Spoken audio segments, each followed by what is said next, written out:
Salut, salut, Carole de ma parenthèse coaching.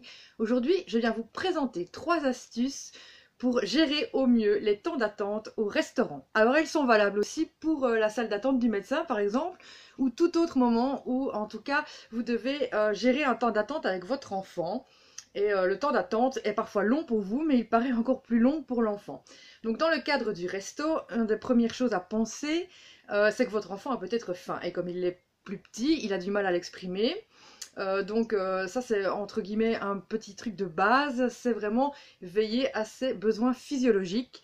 Donc en lui proposant un bout de pain ou un quartier de pomme ou quelque chose comme ça pour patienter et qu'il n'ait pas faim, ce qui le met souvent dans un état d'agitation, voire de pleurs.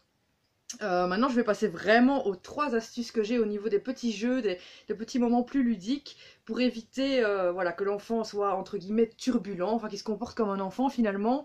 Mais c'est vrai qu'au restaurant surtout, on a parfois le regard des autres clients qui sont là et dans nos sociétés occidentales, on attend que l'enfant se tienne fort sage, etc. Ce qui n'est pas toujours évident.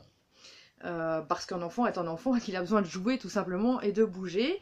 Donc je vais vous proposer 3 petites astuces qui sont assez sympas pour pouvoir passer ce temps d'attente de manière assez ludique pour tout le monde et sans déranger personne. Voilà, donc la première idée que j'ai, c'est de proposer un objet mystère. Donc vous dites à votre enfant de fermer les yeux ou vous lui bandez les yeux si vous avez de quoi bander ses yeux sous la main. Et vous lui mettez en main des objets qui sont directement au resto. Une fourchette, ça peut être la serviette, un rond de serviette, enfin tout ce qui traîne là autour de vous, ou vous avez même dans votre sac à main, et votre enfant doit deviner ce que c'est. Si vous êtes prévoyant, d'ailleurs, vous pouvez prévoir une espèce de petit gant de toilette que vous mettez dans votre sac avec des tout petits objets que votre enfant peut toucher déjà et que vous avez prévu à l'avance.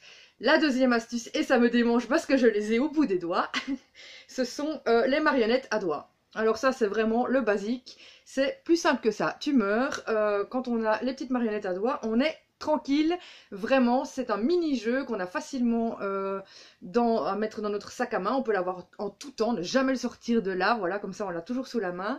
Et c'est toujours chouette pour l'enfant d'avoir un petit jouet comme ça et de pouvoir interagir avec son parent, avec les marionnettes, ou lui-même tout seul se créer des petits scénarios. Et ça l'occupe vraiment de manière ultra positive, créative, sans demander quoi que ce soit de matériel, hormis ces petites marionnettes à doigts.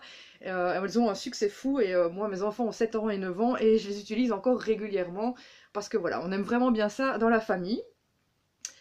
Et ensuite dans les jeux, il reste en 3e astuce un jeu du pendu. Donc voilà, retrouver les mots en citant chaque fois une lettre jusqu'à trouver le mot ou jusqu'à avoir un pendu sur le carnet.